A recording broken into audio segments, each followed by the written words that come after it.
Hey, what's up guys? Call of Truth here, and today is Monday, which means it's time for another episode of Medal of Honor Mondays, a series I do on my channel. I bring you guys Medal of Honor 2010 gameplay backed by a more thought-provoking commentary, or one that revolves around Medal of Honor 2010 and or Medal of Honor Warfighter. Now, a few things I want to talk about before getting into the couple of topics I planned for you all today. I'm back from my trip this weekend. You can call it a mini vacation, I guess you could say. I went down to visit my brother and his wife. They just bought a brand new house, and myself and my family went down to kind of help them out with a little bit of housework and just to get kind of some family time because they live 6 hours away from me. And, we don't get to see them all that often. They are very, very busy with their work, so they don't get a lot of time to come see us, and we don't get a lot of time to come see them because they're so busy. So this weekend turned out to be a perfect time for us to go visit them, and we did some housework, and I got eaten alive by mosquitoes. I mean, there's just like 20-25 mosquito bites on my legs and arms, and I'm still counting. It's just, I got just eaten up completely, but it's okay. It obviously is annoying. It itches everywhere. But, it was worth it because I got to spend some time with them, and that's really what we went down there for. We did get to do a lot of housework, which is great for them. I learned a lot about piping and electrical stuff, and I have done some housework in the past. My granddad is like the ultimate house guy, at least that I know. He's very, very knowledgeable about this stuff. If you give him like the right tools, the equipment, the manpower, he could build a house from the ground up. I mean, he is just that smart when it comes to that stuff. He's done so much work with it. So that's who I've worked with in the past, and I've learned a lot of stuff from him. But also my dad is another great person that I learned a lot of stuff from, just because he's also done a lot of work as well. And another thing I learned about was chainsaws. I never really did much with chainsaws in the past. The only one we had at our house was one it was not that great, and it got stolen from us. So for the longest time, I didn't have a chainsaw to really even use. Where I live, there's not many storms where we need chainsaws because there's like trees that come down. If trees do come down, generally they're pretty good-sized trees, and you call in someone to take that out. It's not something where like a handheld chainsaw is going to take care of that. Usually you want something like a company to come in and take that out, but I finally got to learn a lot about chainsaws, and I guess it's pretty good for me considering I've not really done much with them. But it was a lot of fun, and I'm glad that I'm back, though, because those mosquitoes, man, those things are horrible, but it was still a lot of fun. Alright, I don't want to talk about that for the whole video, but one more thing I want to mention before getting into the topics is the gameplay. You see me kind of going try-hard here. I got the M4A1 with the red dot sight, the stock barrel, and open sip ammo, which is really kind of the try-hard setup in this game for most people, although a lot of people seem to enjoy the combat scope, which I just don't understand why. I mean, if you do, you can leave me a comment why you like the combat scope, but honestly, I can't see out of it. I just cannot see out of the combat scope. It really hinders my vision, but, a lot of people do like it.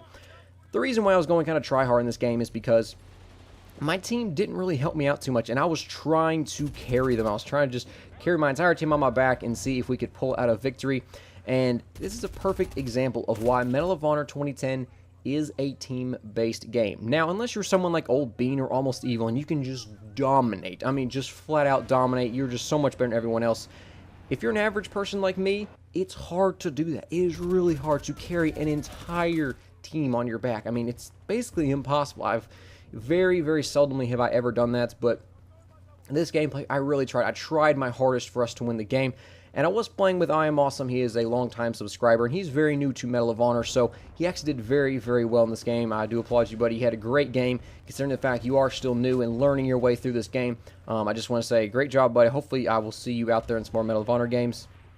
But I'm going to go ahead and stop talking about that now, because I want to get into my main topics today, which the first one has got to deal with the first-person shooters era in which the video games take place. Now, modern-day shooters like Medal of Honor, Battlefield, Call of Duty take place with modern military technology, with kind of, I guess you'd say, more world conflicts that are happening now. Like Medal of Honor takes place in the Middle East. Some Battlefield also takes place in the Middle East. Call of Duty, Modern Warfare 3, I'm not sure. Is it US or Russia? I'm not sure. But a lot of these first-person shooter nowadays take place in areas in the world in which, there are some conflicts at. Now, old first-person shooters, like back in the old Medal of Honor days and the old, PC days, which for me, my very first PC game that was a first-person shooter that I can remember is Day of Defeat. Absolutely love that game. If there's any of you guys out there that ever played it, please leave me a comment. I'm really curious. But that was a really fun game. Old World War II game. And I've also played quite a few other World War II games, even like for the original PlayStation, like old Medal of Honor games, even some first Call of Duty games. They were more World War II based. There's even some World War I based games out there. Even some Gulf War games when you got into the early to mid to the to the early to mid 2000s. Nowadays, you don't see that. You don't see hardly any World War II games. A lot of them take place with the modern military weapons, the areas in the world in which there's kind of more conflict. There's no more World War II based games. What I want to ask you guys is, do you think that that's right? Do you think that's kind of a good thing? Do you think World War II games are really kind of out of style? Do you think it's like, that was a thing of the past, it was fun, but now it's time to move on to something else? Or do you think maybe there should be a developer out there, a developing company that could bring back some World War II stuff?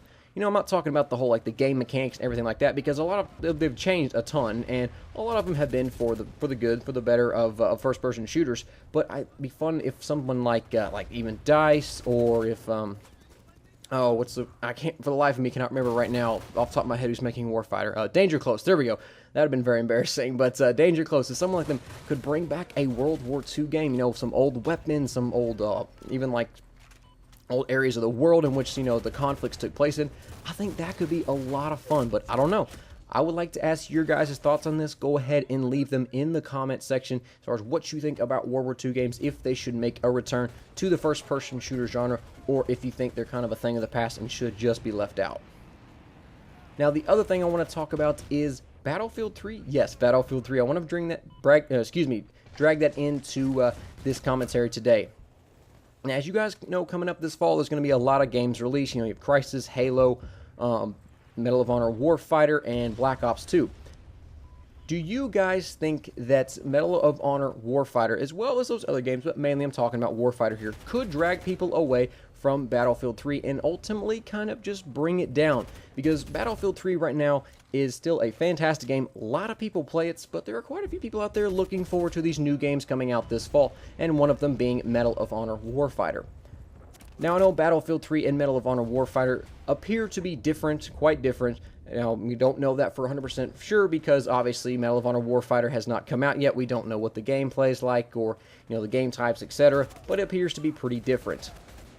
But do you guys still think that Medal of Honor Warfighter could pull away some audience that really enjoys Battlefield 3 over to Warfighter, and maybe even kind of just slowly bring the game down? Because Battlefield 3, at least by DICE, is planned to go out for a very long time. Planned to go out all the way this fall, to the winter, and possibly even to the next year for quite some time, which is pretty good for a first-person shooter, because a lot of times they don't last very long, just because I guess the interest in the game seems to dwindle as it gets older. But I want to ask you guys if you think that Warfighter could possibly pull away those people from Battlefield 3 and bring them into Medal of Honor Warfighter, or if it's something where those games appear so far to be just completely separated, they appear to be, totally different, and that wouldn't happen. So go ahead and leave me your thoughts about both of those topics I discussed in the comment section below. I am very curious to hear y'all's thoughts on this, and as you can see, I tried my best to pull this game out for us, but unfortunately it was not meant to be. Although I did do better, which against my rival, I guess you call, on the enemy team. I Am Evil. He's a pretty good player. Obviously not the best like me. We're kind of both average players, but he's a good player. So anyway, hope you guys enjoyed this video and the commentary. Go ahead and leave me your thoughts about it below, and I'll talk to you later. Have a great day, guys. Bye.